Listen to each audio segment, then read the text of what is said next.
आज जिनकी वजह से मैं यहाँ खड़ा होकर के बोल पा रहा हूँ और अपने रिपोर्ट कार्ड को प्रस्तुत कर रहा हूँ, ऐसे आदरणीय भारतीय जनता पार्टी के समस्त कार्यकर्ता बंधु, आप सबों का बहुत अभिनंदन और इस कार्यक्रम में बहुत बहुत स्वागत है। जनप्रतिनिधि के लिए यह बड़ी बात है कि वो अपना रिपोर्ट कार्ड प्रस्तुत करे। कई एक लोग इसको प्रचार करने का माध्यम भी समझते हैं कि भाई आप तो अपना प्रचार और प्रसार कर रहे हैं, लेकिन मेरा मानना है कि हम राजनीति के फील्ड के वर्कर हैं, राजनीतिक कार्यकर्ता हैं, और अगर अपनी बातों को अपने लोगों तक, अपने वोटर तक, अपनी कार्यकर्ता तक नहीं पहुंचाएंगे तो अगली बार जब चुनाव में उनके पास जाएंगे तो एक ही प्रश्न मिलेगा कि इतना दिन में क्या कर ले। लोग पूछते हैं कि इतना दिन में क्या किए, कहां थे।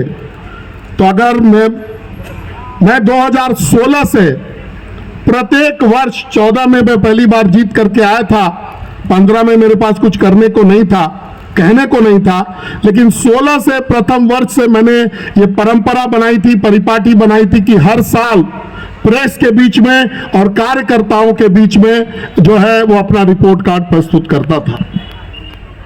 आज उसी कड़ी में इस साल थोड़ा परिवर्तन है कि प्रेस के बंधुओं को पहले हम लोगों ने 11 तारीख को संबोधित किया और उनके बीच में पुस्तक का वितरण करके इसका लॉन्च किया था, और आज आप सबों के द्वारा ये डिजिटल लॉन्च किया जा रहा है।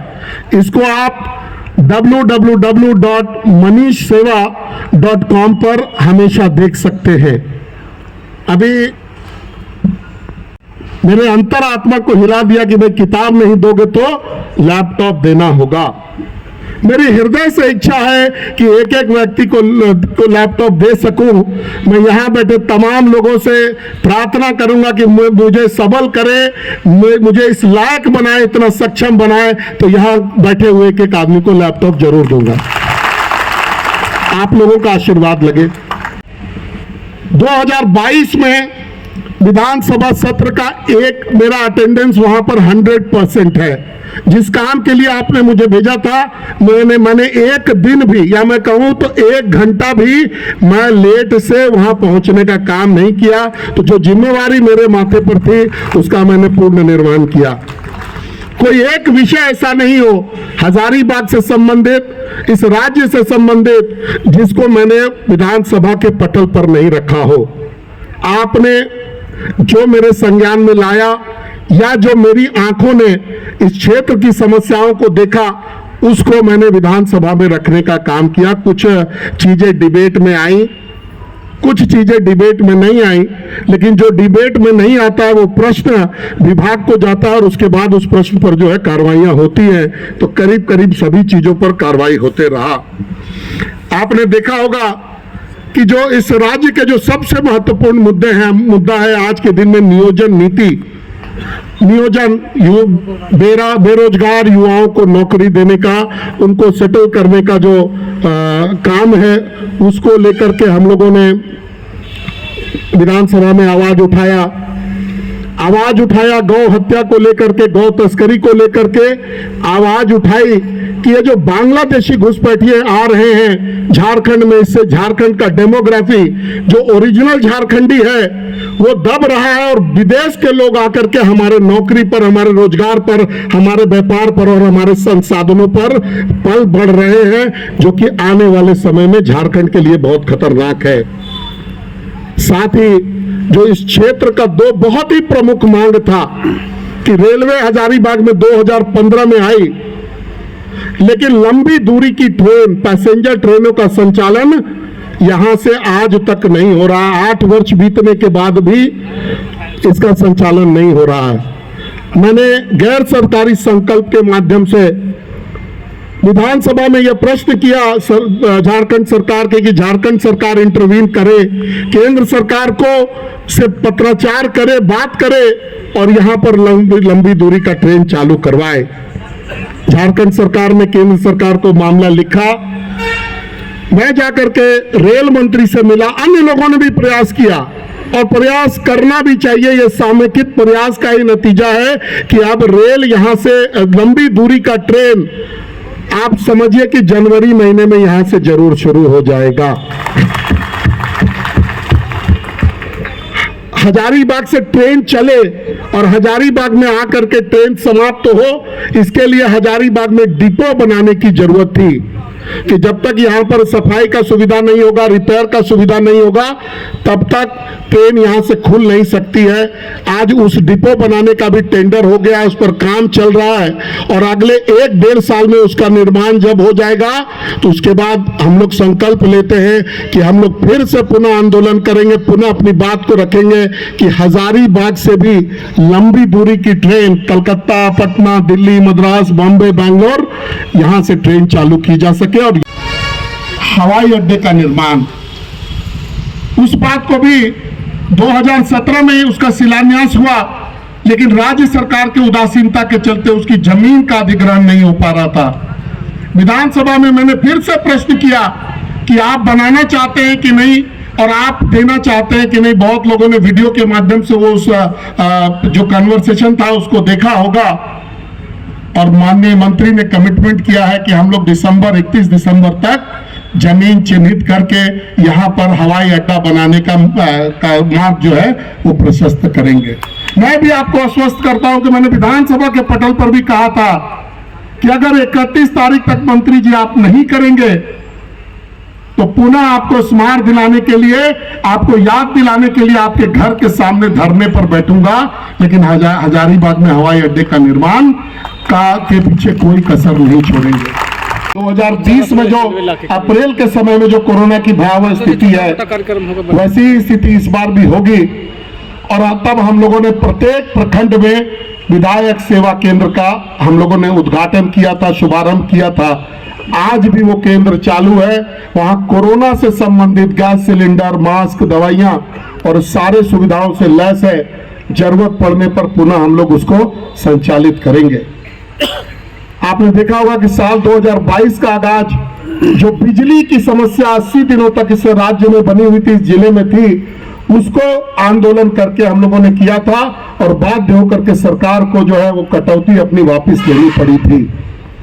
HMCH का, हजारीबाग मेडिकल कॉलेज का कुव्यवस्था का सवाल हो, यहां पर ध्वस्त बिजली व्यवस्था का सवाल हो, पुल पुलिया निर्माण का सवाल हो, कोई आदमी बीमार हो, किसी का शादी नहीं हो रहा हो, किसी का फीस के चलते उसकी पढ़ाई बाधित होती रही हो, इन सभी चीजों के लिए हम लोगों ने साल भर प्रयास किया और आगे भी संकल्पित हूं कि इस क्षेत्र के जितने भी गरीब लोग हैं, जो अंतिम पंक्ति पे खड़े लोग हैं, उनके कल्याण पर के लिए काम करता रहूंगा। इसकी प्रेरणा मुझे यहाँ बैठे हुए तमाम लोगों से मिलती है और आपसे ऊर्जा मिलती है कि मैं इन जो गरीब गुरबा है, क्षेत्र के अंतिम व्यक्ति हैं, उन तक अपने सेवा का विस्तार करता रहूं।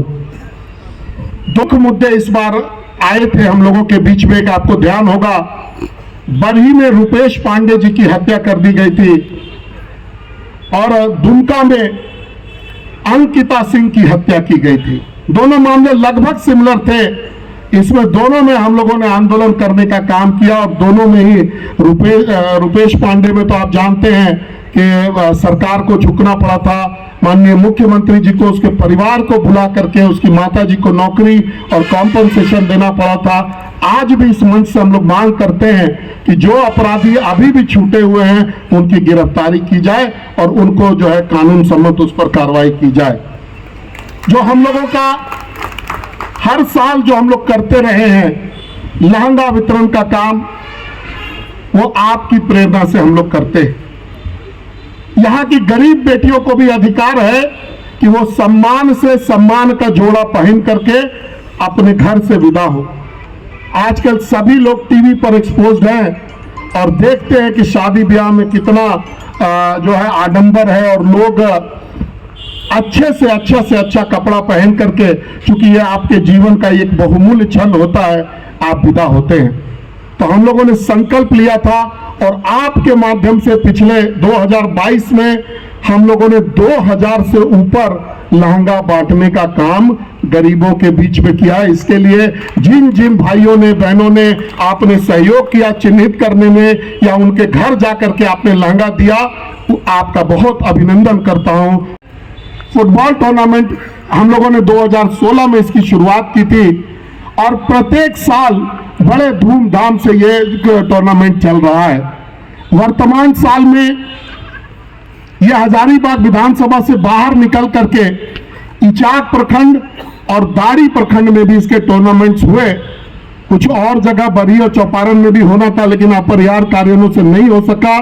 इस बार 491 टीमों ने इस पर पार्टिसिपेट किया और हम लोग उम्मीद करेंगे कि लगभग 7-7.5 हजार खिलाड़ियों को इससे लाभ मिला। तो इस टूर्नामेंट का आयोजन तभी सफल माना जाएगा जब इस टूर्नामेंट से निकल करके कोई राज्य स्तर पर या देश के स्तर पर कोई फुटबॉल का प्रतिस्पर्धी कोई खिलाड़ी हम लोगों के बीच में आएगा, तो अब हम लोग को लगेगा कि ये जो साधना, ये जो तपस्या, ये जो टूर्नामेंट का संचालन हम लोग कर रहे हैं वो सफल रहा। हम लोगों ने प्रत्येक खिलाड़ी को जिसने भी नमो में पार्टिसिपेट किया उसको जर्सी देने का काम किया और साथ ही साथ सभी विजयी टीमों को और जो द्वितीय नंबर पर और तृतीय नंबर पर रहे सभी को पुरस्कृत करने का भी काम हम लोगों ने किया है। इस साल मंदिरों के जीर्णोद्धार का काम भी चरम पर है। जब मैं 2015 में जीत करके आया था तो बहुत सारी ऐसी मंदिर थी जिसमें जो कि कभी कोई 25 साल से, कोई 20 साल से, कोई 20 साल से निर्माणाधीन था। लोग चाह करके भी उसको पूरा नहीं कर पाते थे, तो हम लोगों ने लोगों को प्रेरित भी किया, मदद करवाया और आज गर्व के साथ कह सकता हूं कि हजारीबाग विधानसभा क्षेत्र में बहुत थोड़े से ऐसे मंदिर अब बचे होंगे जो कि अभी तक स्थापित नहीं है, जहां प्राण प्रतिष्ठा हो नहीं गया हो। जो भी बचे हैं उन पर भी हम लोग काम कर रहे हैं और बहुत जल्दी उन सभी को भी पूरा करने का काम होगा। 2023 से हम लोग संकल्पित हैं कि जो मंदिर जिसका स्थिति अगर जर्जर हो गई है उन सभी मंदिरों को भी हम लोग पुनर्जीवित करेंगे, उसको रिपेयर करवाएंगे, उसका टाइल्स चेंज करवाएंगे और उसको रंग रोगन कराने का काम आपके सहयोग से, आपके आशीर्वाद से हम लोगों का करने का प्लान है। हम लोगों ने, आपने देखा होगा कि इस बार सरकार की नियति थी कि रामनवमी का पर्व जो है वो नहीं हो। तक इस पे आंदोलन किया था और 2022 में 2 साल के बाद, कोरोना के 2 साल के बाद भव्यता से रामनवमी का झांकी निकला। हालांकि प्रशासन ने डीजे पर प्रतिबंध लगाया था, लेकिन उसके बावजूद भी लोगों ने पूर्ण आस्था के साथ रामनवमी का पर्व भव्यता से मनाया और हम लोगों ने सभी अखाड़ाधारियों को ध्वज, डंडा और तलवार दे करके सम्मानित करने का काम। सावन के महीने में रुद्राभिषेक का पहल हम लोगों ने